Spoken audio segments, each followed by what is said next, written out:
we talk a lot about on this channel the idea that Brexit was a multiple um, issues that really caused Brexit. But one of the key things was this false sense of identity that Britain had, and this complete superiority inferiority project that it would project constantly by people up and down the UK. The idea, even now, the idea that just a couple of years ago, I put out a video saying that Brexit wants to re-establish the British Empire. A video that many people in the comments laughed at, and yet so many times we've come back to this idea of wanting to do a trade deal with India because we have, quote, close cultural ties. The Indian trade minister turned around and said, well, we won't be used as an imperial bazaar. you know? This is where we are at, and we turn to the Byline Times again, a brilliant source for news and information, by the way. So I absolutely definitely recommend that you bookmark the Byline Times as a source for news. It's very, very good. So, and it came to pass that Britain's 47-year relationship with the EU is coming to an end. This long-term relationship isn't ending with dignity. It is ending with embarrassing delusion. Brexit has become a bit of someone like who is living a midlife crisis, and it walks out on the marriage after 47 years and ends up with a fake narcissist who is bad news. The rationale behind Brexit is incredibly complex and would probably involve Britain having a series of intense therapy sessions with a psychologist specialising in identity and self-worth issues. But it is an enormous act of self-harm based on an insecure delusion of what Britain was, what Britain is, and what Britain should be. Brexit is what happens when a false sense of superiority combines with a false sense of victimhood, an insecure and paradoxical notion that Britain is somehow superior to other countries, yet standing alone against perceived threats from other countries. Since Margaret Thatcher's famous Bruce speech at the College of Europe in 1988, in which she said that we have not successfully rolled back the frontiers of state in Britain to only have them reimposed at a European level, with a European superstate excising a new dominance from Brussels. Britain has approached its European neighbours with a sense of haughty detachment, self-entitlement and insecurity. From 1998 onwards, the Euroscepticism took hold of some Conservatives in Britain and has become a psychodrama within the Tory party. In many ways, every Conservative Prime Minister since Thatcher has been slain by its forces within their own party. After the 1992 Maastricht Treaty, John Major couldn't control the bastards in his party, and David Cameron lost the 2016 EU referendum that he himself called. Theresa May spent 3 torturous years failing to deliver Brexit, and now we have Boris Johnson getting Brexit done, but without a clear plan on how.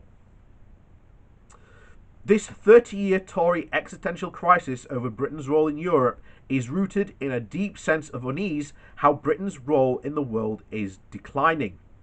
The days of glorious empire ruling the waves, defeating Napoleon, Hitler and the Nazis have gone, and what is left is a country that still hasn't quite worked out what to do with itself next.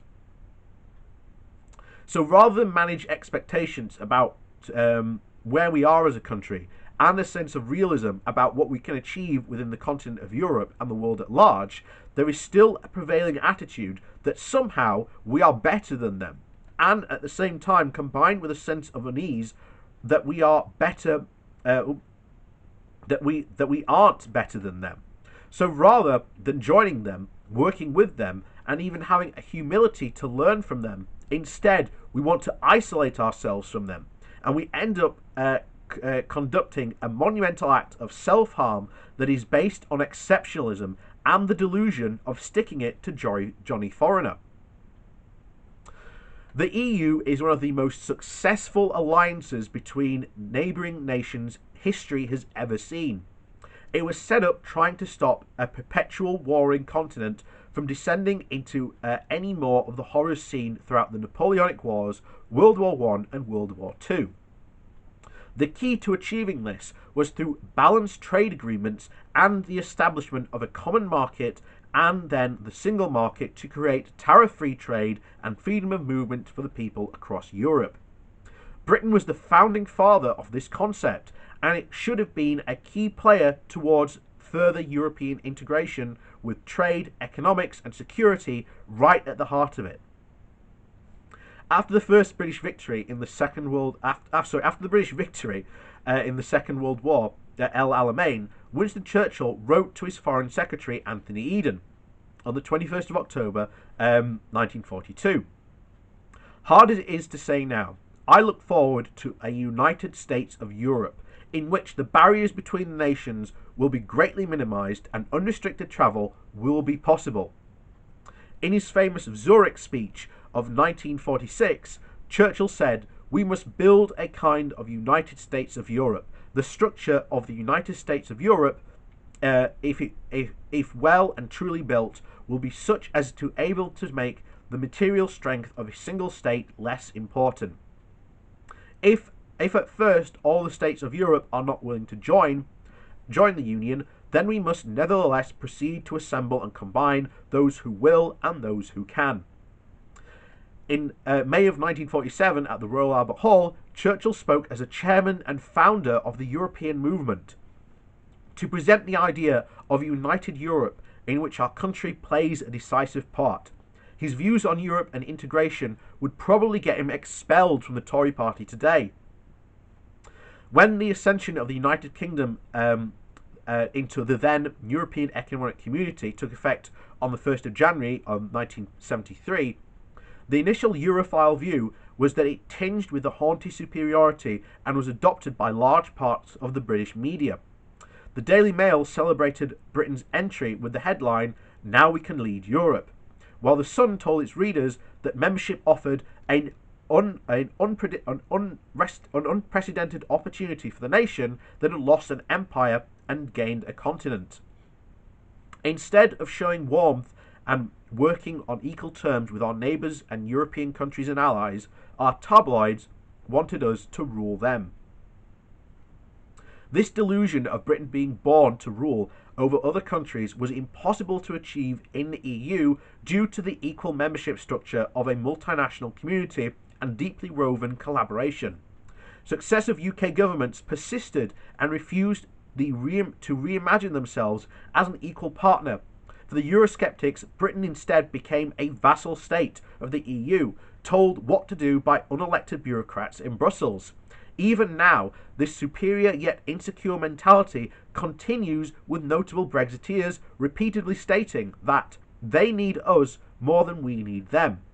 This fake superiority was on display even during Britain's last week of the EU Parliament membership, where the European Parliament's MEPs sang Auld Lang Syne to represent the end of Britain's EU membership, so that all acquaintances shall not be forgot. The UK's Brexit Party MEPs hurled insults at the European Parliament and boasted about Brexit and waving Union Jack flags.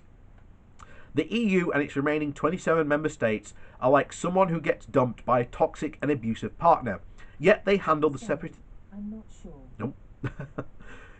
Sorry, that was Alexis sounding off then. So, toxic and abusive partner, yet they handle the separation with such civility and grace and decency that they have proven they aren't the problem, the partner is.